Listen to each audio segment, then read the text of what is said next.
Welcome to another part of the D4Diver Master Diving series. My name's Andrew, that's Gary. We thought we'd have a chat today about the 6 deadly sins of diving. We know that diving is a sport that has inherent risks, and we've all done an awful lot of training to try and work those things out of the equation, but nevertheless, there are things that get us. Absolutely, and ignoring these risks can be potentially fatal. So it's important, if we want to come back, to ensure that we heed the risks, heed the warnings, and make sure that we follow up on what we learn through the various different courses. And those courses start obviously with open water. Open water is teaching students really the generic elements of risk. We don't want to scare students, we don't want to tell them too much. There's a sort of a real balancing act between understanding the risks and actually how far you go into the detail. And then as we go into the more advanced courses, we start to talk about the specific risks of specialties, and we talk about more to do with the science of the risks that we've outlined earlier in the process of learning. Absolutely, and we can take that all the way to the nth degree when you open up the first page of your technical diving manual and it says failure to plan your dive will result in death.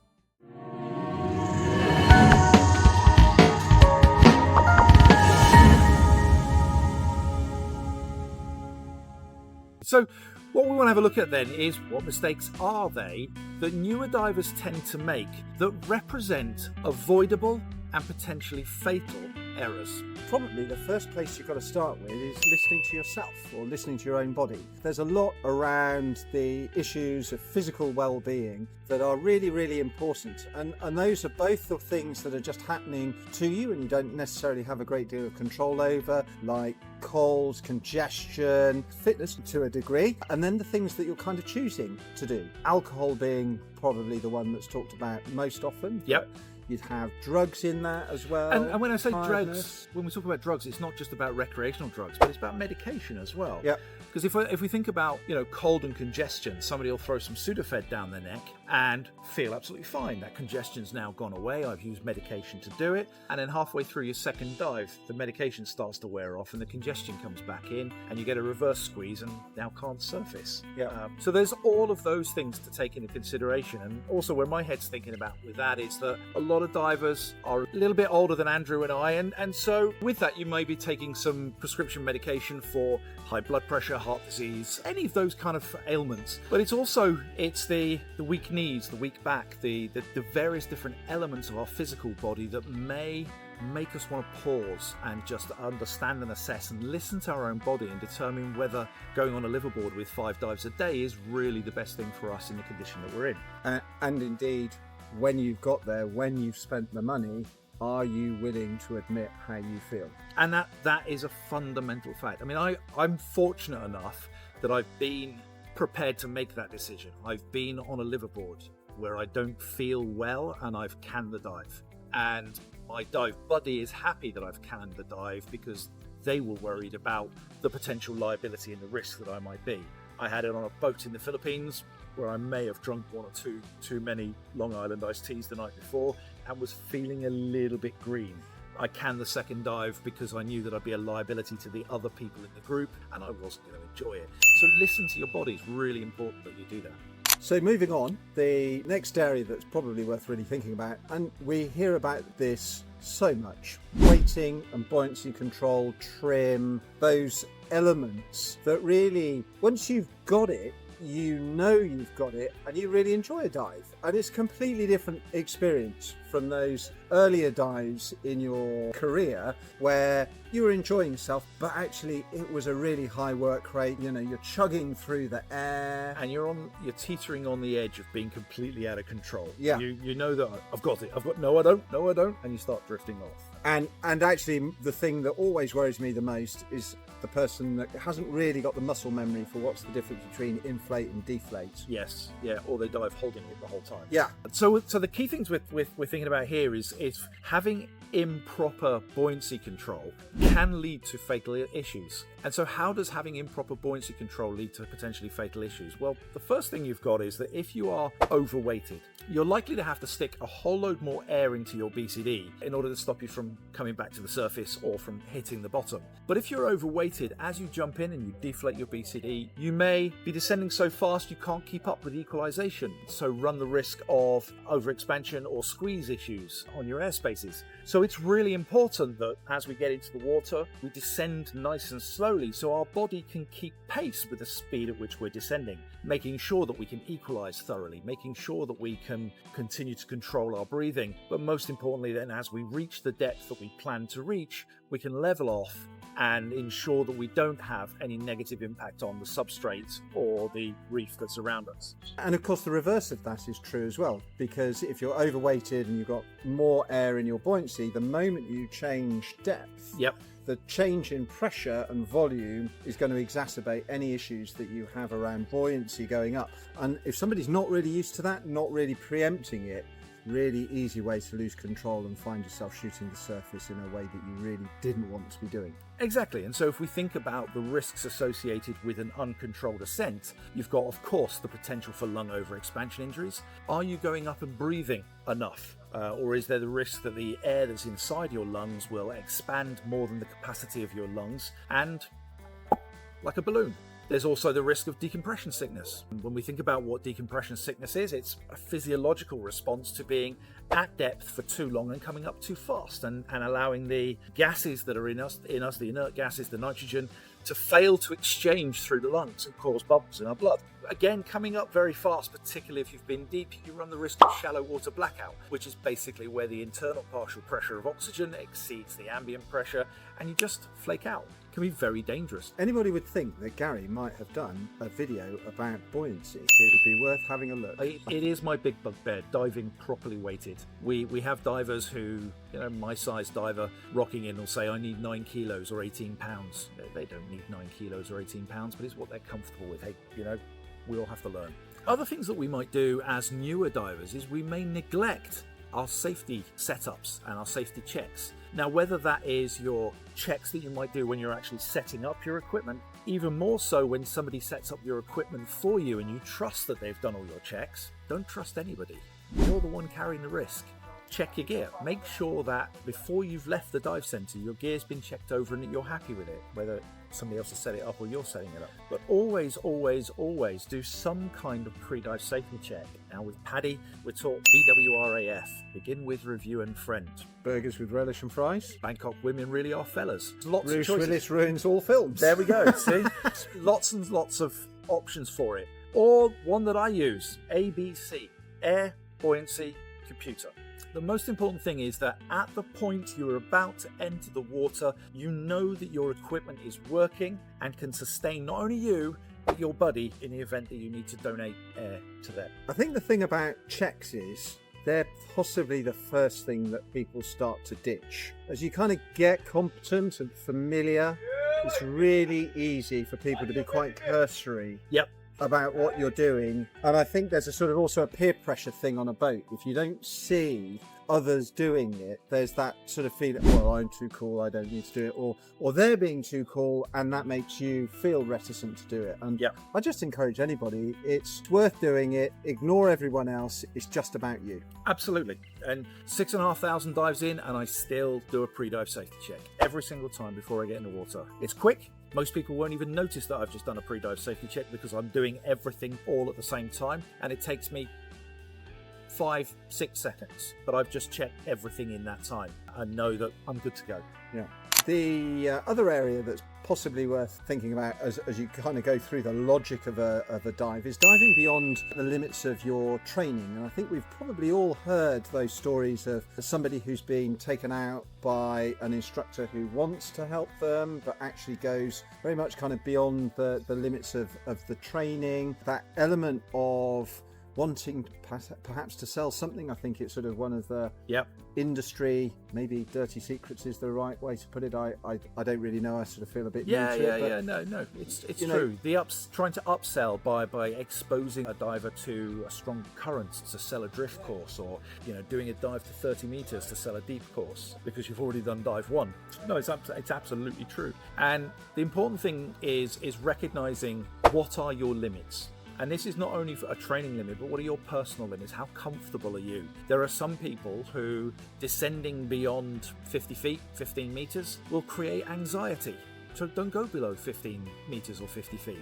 If you get anxious, don't do it. This sport that we love is one that we do for fun. If it ain't fun, don't do it. But you're right, it's the training, and it's making sure that if you are contemplating doing dives deeper, let's say you're going to go all the way to the maximum recreational dive limit, 40 meters or 130 feet, there's a lot of inherent risks down there. You're going to likely to experience narcosis for the first time. How good are you at making potentially complicated, life-determining decisions when you're drunk? So it's a good idea to ensure that the first time you experience this type of activity, you're doing it in a safe way with an instructor who is there to look after you. Wreck diving, first time you do a penetration. Yeah. It's a good idea to have learned lining in and lining out drills before you do a penetration. And then when you're doing your first penetrations, practice lining in and lining out, ensuring that if you do have poor buoyancy control and you silt out, you can still find your way out of that overhead environment, because you can't just bolt to the surface. But also, if we're thinking about limits and understanding your limits, it's about looking at the conditions that you're diving in. If you've done all of your diving in a pond or a lake or a quarry, and now you're experiencing the ocean for the first time, and you're dropping in, let's say the south side of the island here, it's the Atlantic. It's strong currents, it's big waves, it's powerful. If you're not used to that, that can be hellishly scary, particularly when other divers who are more accomplished with it can stop and get out of the current flow to look at something pretty, and you go flying by and you're thinking, how the hell do I get back? I can't get back. And then you're lost out at sea, you don't know where they are, and the whole dive plan has to change. So diving in conditions that you're comfortable with or that you're familiar with is also really important, and build up slowly before you go jumping into a drift dive at Komodo having just passed your open water. And I think if we're going to say limits, also worth thinking about exposure. Yeah. My partner, she gets really cold, and what I'm comfortable with at 27 in a pair of tech short and a thermal layer, she will be in a long and a shorty over the top. Yep. So you really want to make sure that you're feeling comfortable. Obviously, the more exposure protection you're wearing, then we come back to buoyancy. You can see themes that come through this. But the flip again to and it, again. is you're right though with the exposure protection, is if you are not wearing sufficient exposure protection and you're cold, the only thing you can focus on during that portion of your dive is Being cold. I'm cold. And I certainly know that I used to have I'm cold song that I would sing when I was diving in the UK. And so having the comfort of being warm enough to perform the task that you're doing is vitally important, not just because of the risk of hypothermia, but it's the risk that you could do something else stupid because you're not concentrating, because you're concentrating only on the fact that, Jesus, I'm cold. Really big thing with this that just really wraps it up is make sure that you plan your dive with your buddy and then dive your plan. And whilst you're executing the dive that you've planned with your buddy, and I think the buddy system, certainly for newer divers, is important, but whilst you're doing that, be monitoring your physical limits. How tired are you feeling? How much air have you got? That's a limit that's there. If your buddy is a half a tank, don't be embarrassed that you're only a quarter of a tank. Let him know. Don't go, yeah, I'm okay, because that's just adding risk onto risk. He'll be thinking, oh, right, cool, we're both about the same sort of air, and then you're out, and now you've got a different scenario, a different situation to be facing. What about marine life encounters? Interesting one, isn't it? Because you say marine life encounters, I suspect everybody's going to think that they're good old Absolutely. great white shark behind you, when in reality, probably the biggest risks that we all face are the little things that just put us off our stroke, and particularly for inexperienced people, might then just switch you from feeling comfortable to feeling anxious. Yes. And it's that little tipping point. And if you remember that any crisis is the sum of little things, it's very rarely one big thing. There will have been a chain of things. And, that person that goes in, buoyancy's a bit bad, thinks they're going to touch coral, fire coral, scorpion fish, ow, venom, hand hurts. Absolutely. Brain is totally in on that injury. Yeah. Buoyancy's probably going to go, breathing's probably going to go, they might go, people around them may not know. Instant scenario for a really big problem. Absolutely. We've seen it here where we've been lionfish hunting and we've had a participant that got themselves stunned by a lionfish in the hand and panics, bolts to the surface. And okay, they do a rapid ascent, an uncontrolled ascent to the surface, but in the last part of the ascent, spit the reg out, which means that they're running the risk of a lung overexpansion injury, all because of an encounter with marine life, all because not planning, not executing, or not thinking about our interactions with the life that's around us. Now, most, certainly here in the Caribbean anyway, most marine organisms, most marine animals are more scared of us than we are of them. Fact. We are the world's #1 predator, and they all know it. So their reactions and responses to us are always going to be defensive. They're scared of us. So if we go poking at a moray eel in a hole, it's likely to snap at us a little bit, take a finger off perhaps. So it's a good idea not to poke at things and just observe, just allow them to do what they want to do. But it's also thinking then about the unpredictable movements that a responsive and defensive creature might make. Their movements aren't going to be normal.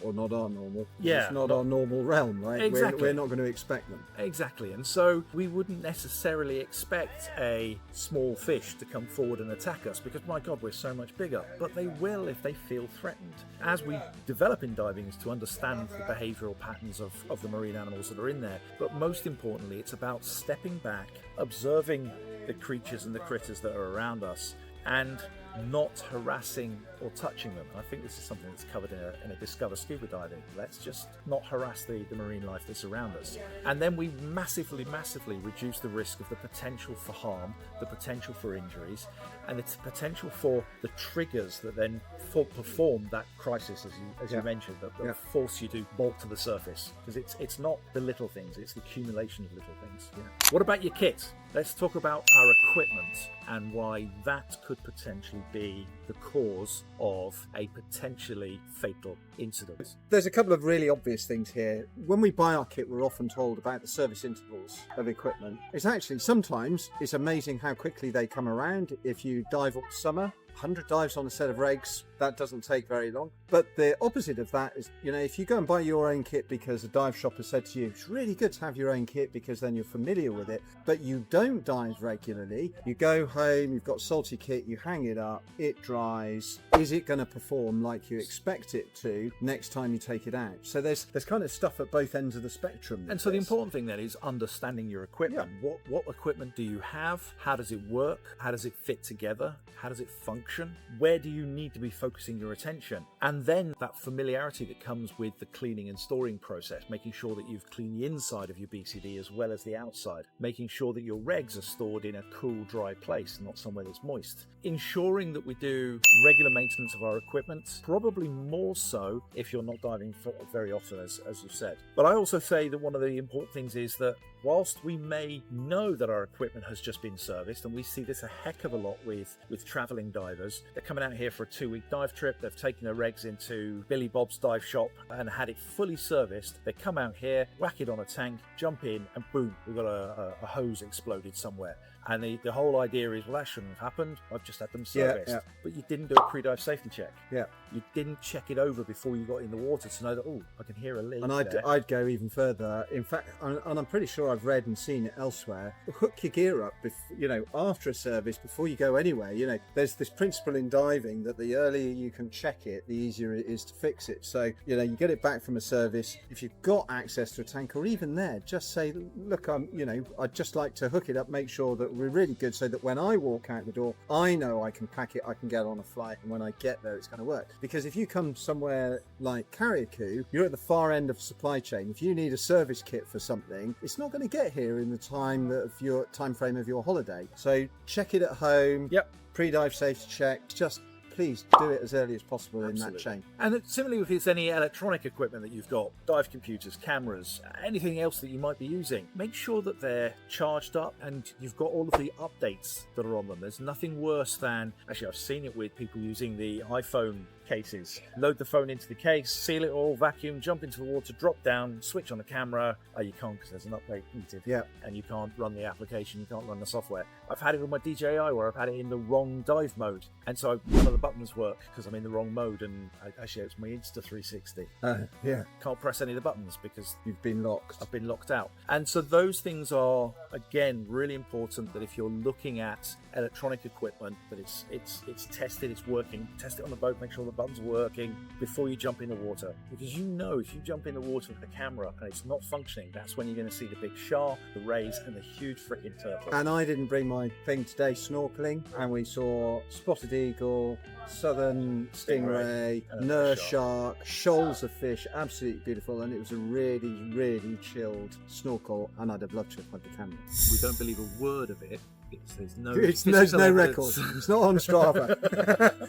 Okay, in summary, in conclusion, I think what we can safely say is that most diving-related fatalities, and let's be specific about fatalities, come down to what's considered diver error. These are things that have gone wrong, and maybe the conclusion of a number of small things that have gone wrong, all of which are, on the whole, totally avoidable. And they're totally avoidable if we're mentally switched on, listening to our body, and we've done the right things at the right time. And when I say that, I mean we've followed our training, and we've done our checks, and we've thought about the risks, and we've managed and implemented those risks. If we do that every time, the chances of us encountering something which could result in a potentially fatal incident come to close to zero. And then we're able to say diving is safe and something else isn't. It's vitally important that we consider using checklists. When we're first learning to dive, we teach you about safe descent using the 5-point descent method and the acronym STELLA. When we're coming up, we teach you about the 5-point ascent method and the acronym SORTED. And we'll do the pre-dive safety check using BWRAF. All of these acronyms are designed to help you in your head come up with a checklist. It's the muscle memory. It's gaining muscle memory, but don't abandon the checklist at the point that you feel comfortable, because that's when complacency sets in. I do a lot of training and diving on CCR, and so the checklists and the pre-dive safety checks we have to do are much, much longer. And I can tell you for sure that every time I get it wrong, it's because I didn't follow my checklist, which then brings you right back to follow your checklists, even when you're an experienced diver. Thanks for watching. Thanks for joining us. If you enjoyed this video, make sure you splash down on the subscribe button and hit the thumbs up. Tell us that you liked it. Feel free to comment below on anything that we've covered in this video, particularly about checklists and pre-dive safety checks. Maybe keep diving. Bye.